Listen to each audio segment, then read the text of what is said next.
Ukrainians first came to Yonkers in the 1880s, and it was the church that became the central uniting force of the community. In 1887, the first church building fund was established with the dream of creating a church in which they could worship according to tradition and in their native tongue.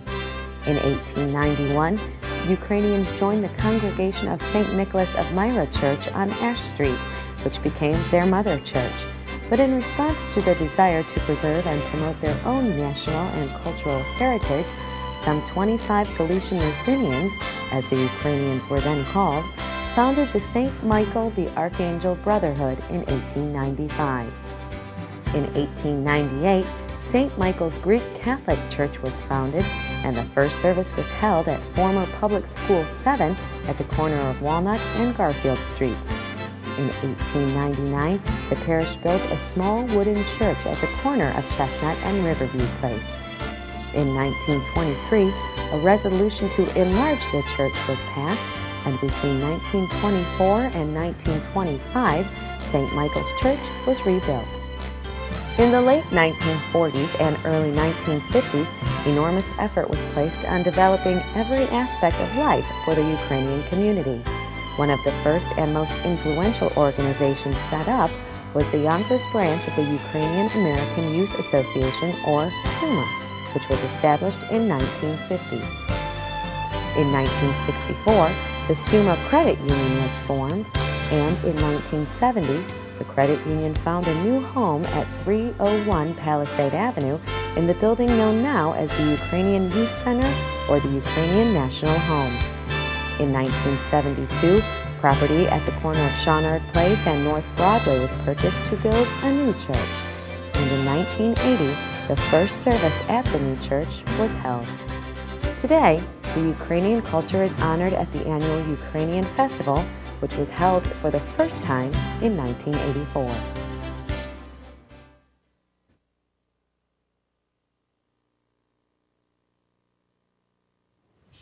Hello and welcome once again to Yesterday, Today, and Tomorrow, a show that brings you face-to-face with the many diverse cultures that make up the city of gracious living, Yonkers, New York. Our guests today are from the Ukrainian community here in Yonkers. They will share with you their past history, their present accomplishments, and their future aspirations for the children of the city of Yonkers. I am Bernard Perazio, Deputy Superintendent of the Yonkers Public Schools, and my co-host is Mr. Richard Nayrog, President of the Yonkers Board of Education. Richard? Thank you, Mr. Deputy Pierazio. We're doing all these ethnic flavors here. Welcome and hello, and thanks for joining us today. Let me begin by introducing our guests.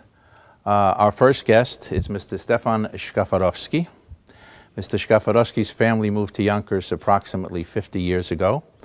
He attended parochial elementary school. He went on to attend the old Ben Franklin Junior High School, and he graduated from Saunders Trade and Technical High School. He graduated as a certified machinist. He worked at Otis Elevator, which is now the iPark. Kawasaki. And today he's an opera singer. Welcome. Thank you. It's a pleasure to be here. Nice to have you. Our second guest is Dr. Maria Kachuk. Dr. Kachuk's family came to Yonkers approximately 100 years ago in 1910, before the First World War. A few years later, the family returned to Ukraine, and they remained there until after the Second World War. They returned to Yonkers in 1949 and have been here ever since. Dr. Kachuk is a graduate of Yonkers High School, and she also has been associated for many, many years as an adjunct assistant professor of English, City University of New York, Herbert Lehman College. Welcome, Doctor. Thank you. And our next guest is Mr. Andrei Burchak. Pretty good. Mr. Burchak, his family came to Yonkers approximately 30 years ago. He attended School 5, Walt Whitman Middle School, the former Walt Whitman Middle School, and he graduated from Roosevelt High School. He's currently the Director of Marketing and National Sales Manager for a national lighting fixture manufacturer. Welcome to the show, to all of you, and thank you for being here today with us. Thank you. Thank you. Our first question to all of you, and I think we'll start with Mr. Burchak, is why did your family come to the United States, and from where in Ukraine did they come from? And why did they come specifically to Yonkers, and where did they settle in Yonkers, and for what reason did they do that? Well, both my parents came from different areas. My father came from the Lviv area and went through school just at the beginning of the war to Italy, and from there to Argentina. And from Argentina, he wound up in Philadelphia and finally in New York.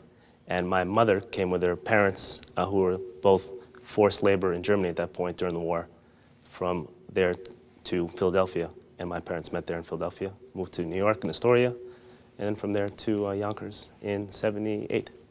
In '78. Now we're talking, of course, about the Second World War. Yes. And both your parents from two different parts of the Ukraine followed a rather similar course, happened to both wind up in the city of Philadelphia, and as you said, then to Astoria, Queens, and then to Yonkers. Now, why did they move to Yonkers eventually? Well, at that point, there were two of us in the family, or total four. It was getting a little tight, and at that point, Astoria was in a downward phase. So they're looking to move out and also get a backyard and get a larger Ukrainian community and move to Yonkers. So they heard about the Ukrainian community in Yonkers at that time, and they heard about our city of gracious living. Exactly. Thank you, thank you. Dr. Kachuk, now you have an interesting history that goes back almost 100 years with your family. Would you tell us about that? Actually, my parents first came to Yonkers when they were 17 years old. They actually didn't know each other in Ukraine. They met here. They came because of poverty, because of lack of opportunities. First, my father worked in Shenandoah in the coal mines, but then he was a kind of enterprising young fellow, so he saved some money. He bought a store here in Yonkers. I think he knew some people in Yonkers. So he bought a store. He actually bought a car. Oh. And he met my mother, and they were married in the Ukrainian Catholic St. Michael's Church. Especially my mother, she was homesick. She had a big family back in Ukraine. So she went back in 1914. Then the war started, so my father had to stay here to get rid of his business. And so he went back in 1920 after the war. And I always say they came from a poor family, but I came from a well-to-do family. So because, again, they saved money, they bought land, and my father made sure all of the children had at least high school education because he didn't have one. So, and in our village, we only had 7th grade, so all the children had to be sent to a larger city to get high school education. Now, what village was that in Ukraine? What was the? Well, it's or close called to, yes. Strelki Tupilnica. It's actually in the Lviv region.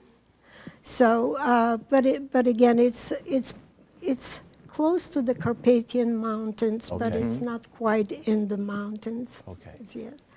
So now, the second time around, actually, when the Russians came to Ukraine, to Western Ukraine in 1940, I believe, we were considered to be enemies of the people because we were not as poor as everybody else was. So we were just asked to leave the house. I believe in 24 hours we had to vacate the house.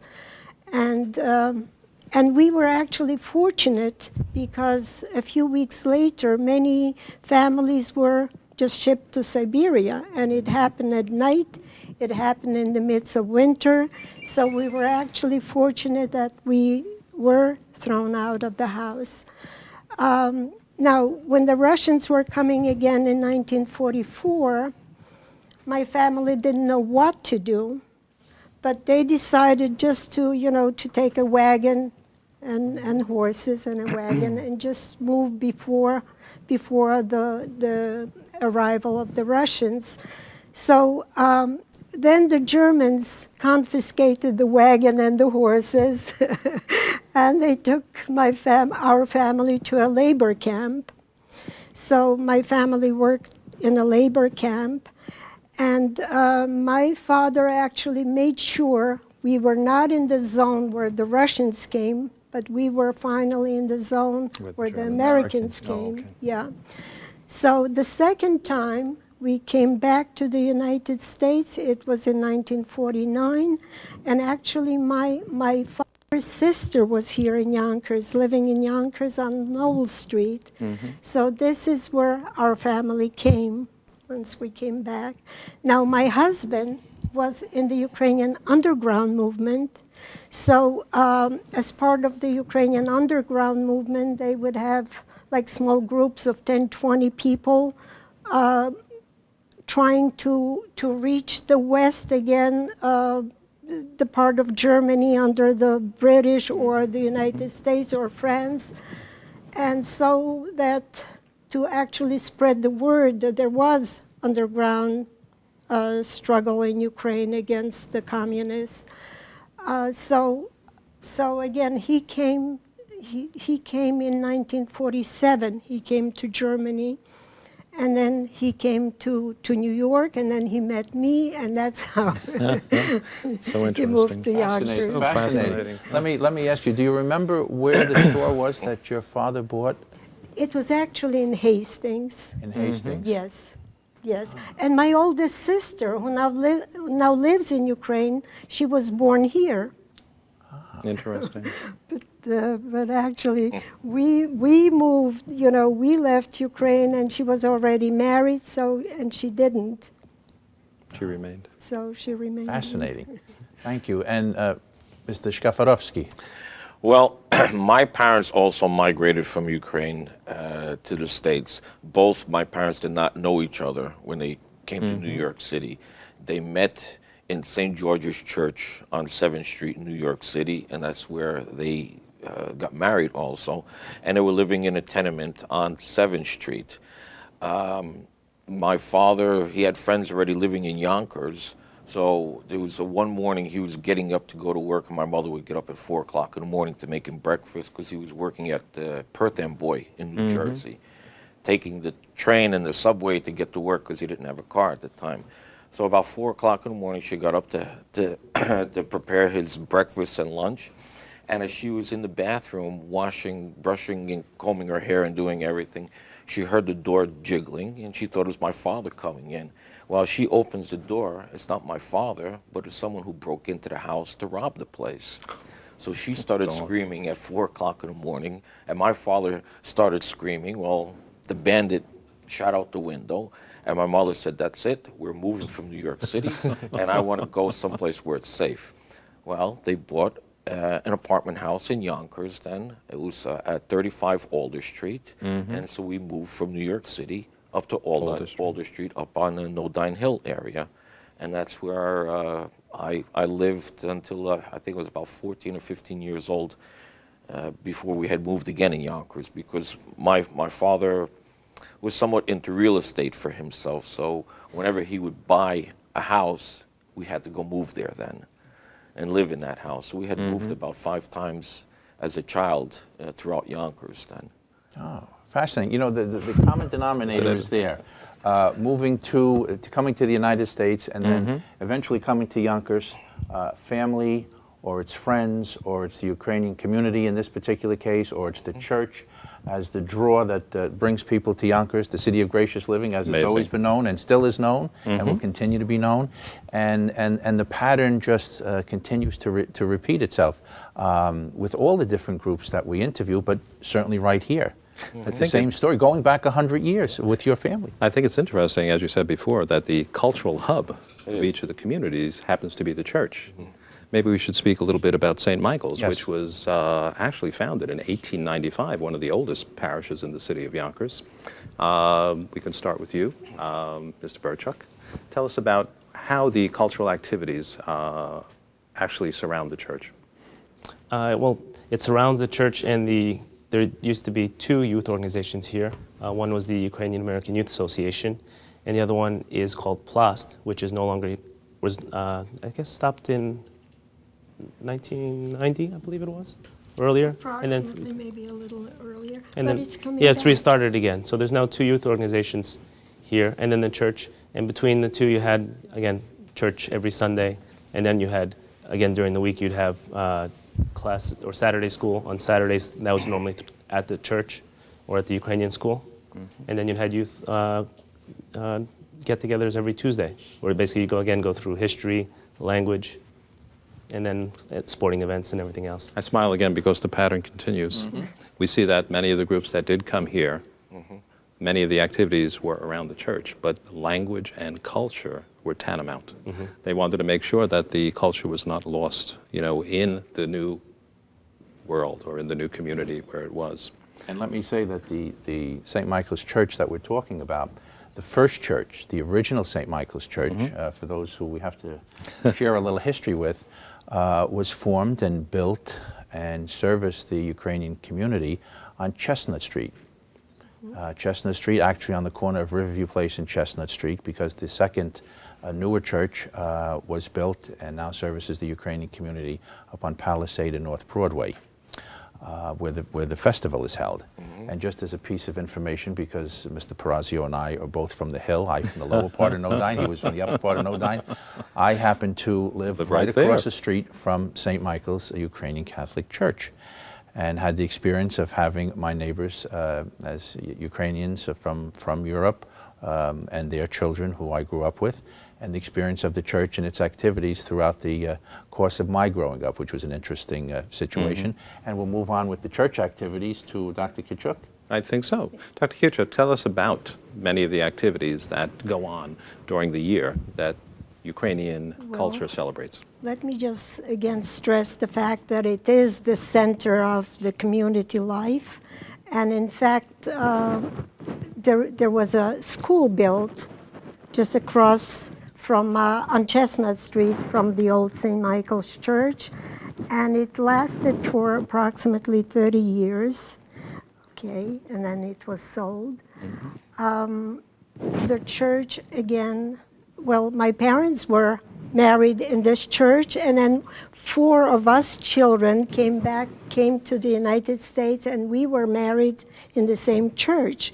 So it was part of our spiritual life, but also like the festival is part of the church. As Andriy mentioned, the Ukrainian school is housed in the church building, or it was also always part of the church.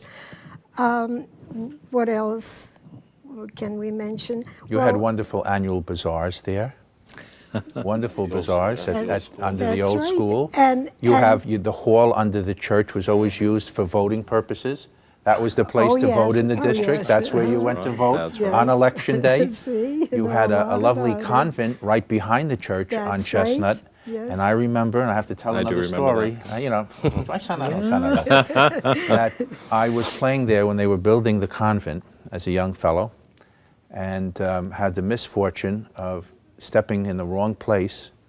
And when I went home and said to my father, I think I have a problem with my foot, and he looked down, I had stepped right on top of a nail that went through my foot on a board that was exposed there with the building material. So I haven't forgotten that incident of the building of the convent. But the sisters were wonderful, I might say. The sisters were wonderful. So, and then there was growth coming out of the church. They needed to, they were growing so rapidly, they seemed to needed to expand. There was certainly a parking problem on Sundays, a parking problem on holidays and so forth. It was a narrow one-way street, both streets were. And the parish was getting bigger. So what was their thought? In 1980, actually, or 81, we moved to North Broadway in Shonard, and it's a much bigger place, a wonderful parking lot. So, and actually, it's big enough for the festival to be held. So, yes, and again, well, the school has approximately 140 students on Saturday. I think the exact number is 137 students. So. We don't have one building that would be big enough, but kindergarten through grade 7 are housed in the church on the church premises, and the upper grades are housed in the Ukrainian Youth Center On Palisade Avenue. on Palisade Avenue. So Amazing. Amazing.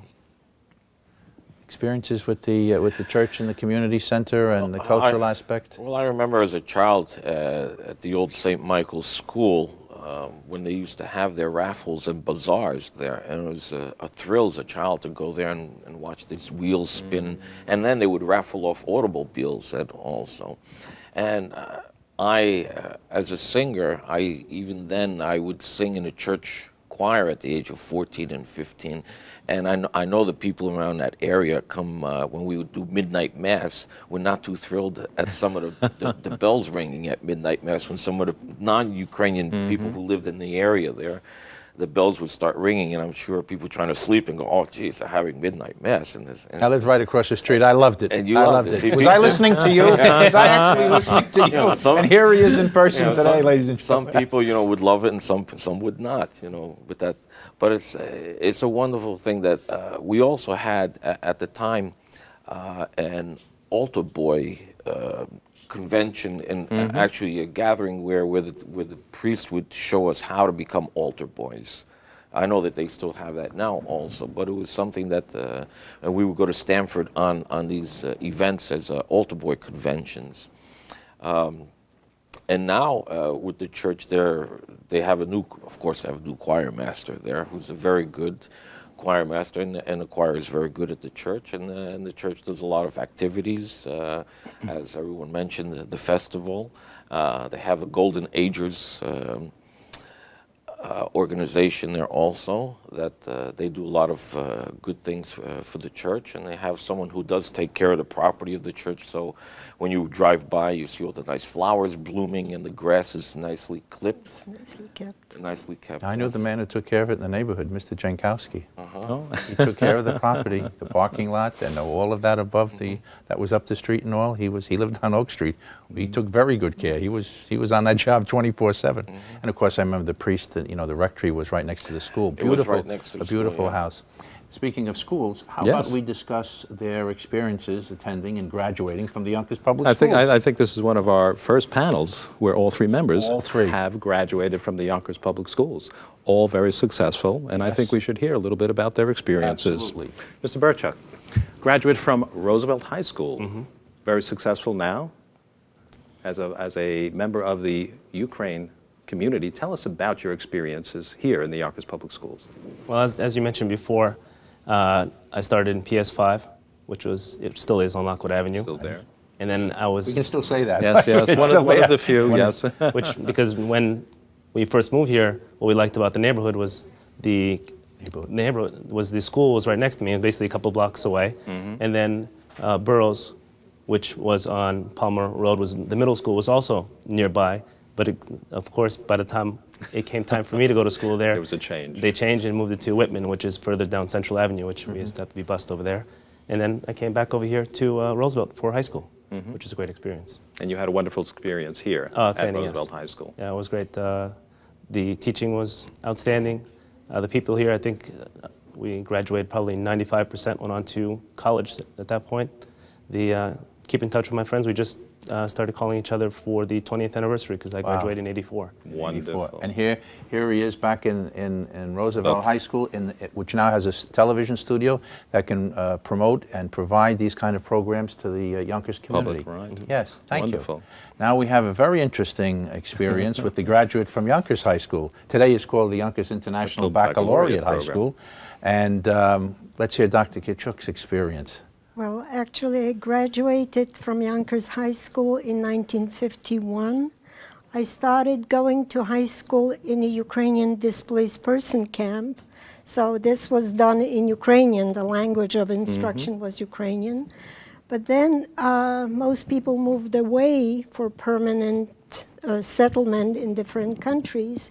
So I had to go to a German high school. It was, fairly difficult for me. But I was promoted. So, and the last 2 years I finished here in the United States in Yonkers High School, and I believe I got a very good education. So, and I got an academic education yes. diploma, and I went on to Hunter College. And now you came to your last 2 years to the high school, not knowing that much English. Is that correct? Not knowing, actually, I studied English as a foreign language. Actually, at one time, I studied 5 languages, 5 different languages at one time in the Ukrainian high school. Latin, German, English, and I took private lessons in French. So I had 5 different languages at the same time. But actually, when I came here, for the first, I would say, 6 weeks or so, I had difficulty following in class. But in a year or so, It was the end of your junior year, you went into your senior solved. year, you graduated, academic honors, went on to college, and your PhD in linguistics. I think that's fascinating. Dr. Kichuk, And actually, I have to mention the fact that I raised 6 children. In the meantime, I must have another language to go, because you have one child for every language. 6 children. Yes. Just quickly, we have so many students from so many different areas and different parts of the world that come to the Yonkers Public Schools. What's one piece of advice you would give them, knowing that you went from Ukraine to Germany and had to master another language, and then came to the United States and had to master a 3rd language? What advice would you give them? As far as mastering the language, when I first came here, I came August 17, and actually beginning of September I had to go to school. The first thing I did was to go to a library and get myself a library card. And the first book I read was The Keys of the Kingdom, I believe. I didn't quite understand, but I finished the book. And that's what I kept doing, a lot of reading, So reading, perseverance, practice. Amazing. Exactly, Amazing. yes. Mr. Skafarowski. Yes.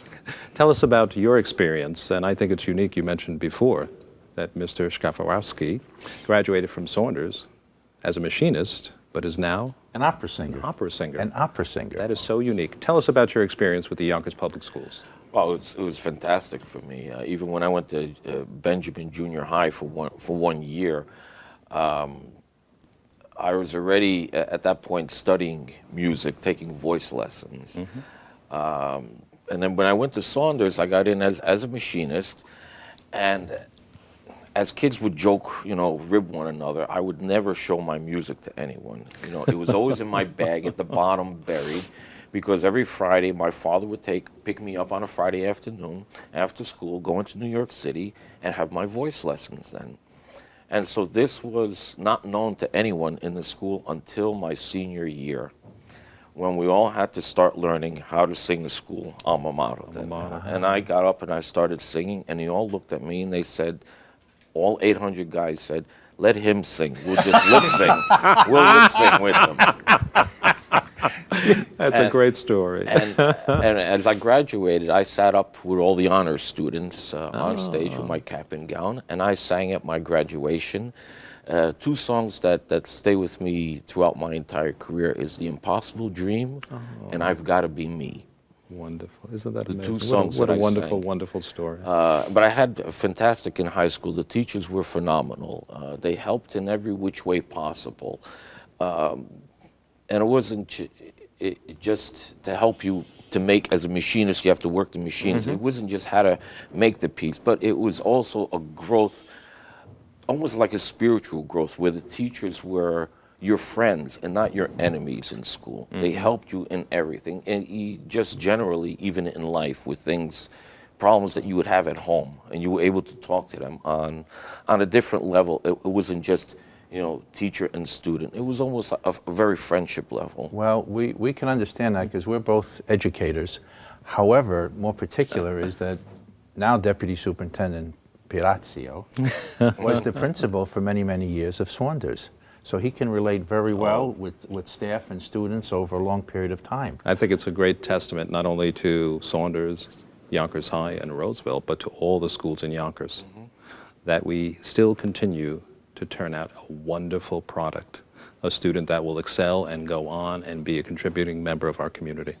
As we tend to do, we have these great shows that whiz by us, and we have to wrap it up. And as we wrap it up, maybe we can ask our guests each to leave us with a thought, either on an experience, whether it be in school or their journey here, or the family or the community, or whatever it is that you'd like to share with us that would be helpful to our general viewing audience, but also to the students who are going through the Yonkers Public Schools. What could you share with them in terms perhaps of your experience as you shared it with us during this show? And I'm going to start with Mr. Stefan Szkafarowski. Well, I would say to any child that is in the public school today, you're there for one purpose, to get a good education, in which the public schools do provide for you. If you want to learn, the school provides. And to follow your dreams in life and not be afraid of any barriers that come in your way. Just jump over them like any jackrabbit would, and just continue and to strive for the dreams that you have in life, and continue, because the day will come where you will be fulfilled with those dreams. And you started as a certified machinist. You are now an opera singer. And what were those two songs you remember from high school? The Impossible Dream and I've Gotta Be Me. And I've Gotta Be Me. Can you sum it up any better? That's it. Thank you. Dr. Kachuk, what would you say to our viewing audience? I would like to sum up by saying that these two gentlemen are my former students, and I'm really The master. I'm really happy that they have achieved so much, and also I'm happy that they are still part of the Ukrainian community. So it means it's something that is going on and is hopefully will go on for quite a while in the future. Does that mean that they all speak Ukrainian? Does everybody Oh, speak yes. Ukrainian? Was that a given? Of Was course. that a given? Of course. You've done a wonderful job. Well, the answer to you is that.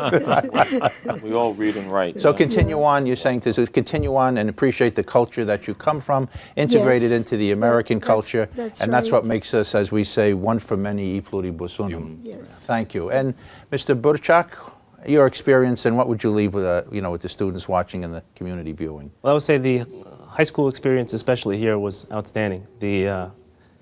When I was here, they were just started the television station, so that was just one aspect of something you can grow on and move into.